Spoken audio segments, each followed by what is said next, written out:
কোনো এক সময় আল্লাহর একজন মুকাররাব বান্দা আল্লাহ তাআলার দিদার লাভ করেছেন, বলুন না সুবহানাল্লাহ।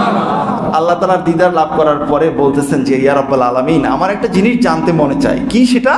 সেটি হচ্ছে যে আপনি যে শয়তান তৈরি করছেন, এই শয়তান যে আমাদেরকে ধোঁকা দেয়, শয়তান কেমনে ধোঁকা দেয় একটু দেখাইলে আল্লাহ আমি খুশি হইতাম। সুবহানাল্লাহ বলেন না? কারণ শয়তানের ধোঁকা থেকে বাঁচতে চান উনি আল্লাহর ওলি, শয়তান যাতে ধোঁকা না দেয়। আর ধোঁকা কোন পথে দেয় সেটা যদি উনি জানেন, উনি উম্মতে মুহাম্মাদিকে জানিয়ে দেবেন, বলুন না সুবহানাল্লাহ।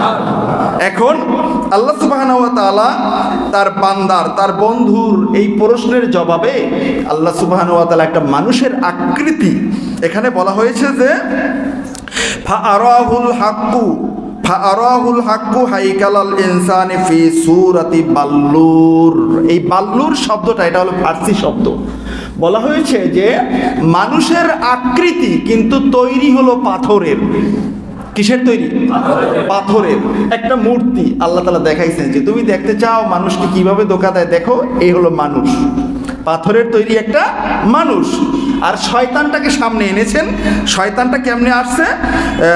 অহুয়া ফি সূরাতি খিনজিরিন লাহু খুরতুমুন কা খুরতুমিল ফিল। আর শয়তানটারও সামনে নিয়ে আসছে। শয়তানটা দেখতে দেখায় শুকরের আকৃতি, কিন্তু শুকরের কি সুর থাকে নাকি? হাতির সুর থাকে, ঠিক কিনা বলেন? কিন্তু এই শুকরটার হাতির মতো একটা সুর আছে। এটা সামনে আসছে। এটা এসে ওই পাথরের মানুষটার চারদিক থেকে ওই সুরটা ঢুকাইতে চেষ্টা করে। এখান থেকে দেয়, ওখান থেকে দেখায়, পুরা শরীরটা সে তওয়াফ করছে, কোথাও থেকে সে ঢুকাইতে পারে না। পিছনে চলে গেছে।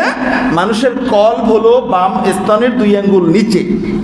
এই বাম স্তনের 2 আঙ্গুল নিচে এখানে গিয়ে যখন পিছনে সুরটা দিছে, সাথে সাথে সুরটা এখান থেকে একেবারে কলব পর্যন্ত চলে গেছে, বলুন না। আল্লাহ সুবহানাহু ওয়া তাআলা দেখাইলেন যে দেখো বান্দা, তুমি দেখতে চেয়েছো যে মানুষকে কিভাবে শয়তান ধোঁকা দেয়। এই যে যেভাবে শয়তান সুরটা ঢুকাইছে, প্রত্যেকটা মানুষকে শয়তান ধোঁকা দেওয়ার জন্য ওই পিছন থেকে কলবের ভিতরে ঢুকাইয়া এরকম সে ওয়াসওয়াসা দিতে থাকে, বলুন নাউযুবিল্লাহ।